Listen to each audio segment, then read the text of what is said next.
नमस्कार मित्रांनो, स्वागत आहे तुमचं आपल्या युट्यूब चॅनलमध्ये. आज आपण छत्रपती शिवाजी महाराजांचे अष्टप्रधान मंडळ याविषयी संपूर्ण माहिती जाणून घेणार आहोत.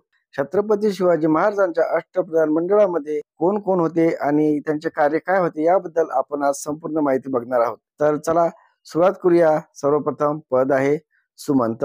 सुमंत म्हणून रामचंद्र त्र्यंबक डंबीर यांची निवड झाली होती. त्यांचे महत्वाचे प्रमुख कार्य होते परराज्य संबंध ठेवणे. दुसऱ्या नंबरचे पद आहे मंत्री.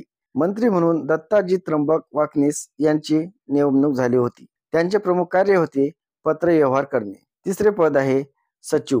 सचिव म्हणून अण्णाजी दत्तो यांची नेमणूक झाली होती. त्यांचे प्रमुख कार्य होते सरकारी आज्ञापत्र पाठवणे. चौथे पद आहे न्यायाधीश. न्यायाधीश म्हणून निराजीरावजी यांची नेमणूक झाली होती. त्यांचे महत्वाचे कार्य होते न्यायदान करणे. पाचवे पद आहे सेनापती. सेनापती म्हणून हंबीरराव मोहिते यांची नेमणूक झाली होती. त्यांचे प्रमुख कार्य होते सैन्याचे नेतृत्व करणे. सहावे पद आहे पंडितराव. पंडितराव म्हणून मोरेश्वर पंडितराव यांची नेमणूक झाली होती. त्यांचे प्रमुख कार्य होते धर्माची कामे पाहणे. आणि सातवे पद आहे अमात्य. अमात्य म्हणून रामचंद्र निळकंठ मुजुमदार यांची नेमणूक झाली होती. त्यांचे महत्वाचे कार्य होते जमा खर्च पाहणे. शेवटचे पद आहे प्रधान. प्रधान म्हणून मोरो त्र्यंबक पिंगळे यांची नेमणूक झाली होती. त्यांचे प्रमुख कार्य होते राज्यकारभार चालवणे. तर आजचा व्हिडिओ कसा वाटला? आवडला असल्यास नक्कीच चॅनलला सबस्क्राईब करा आणि व्हिडिओला लाईक करा. आपल्या मित्रांना शेअर करा.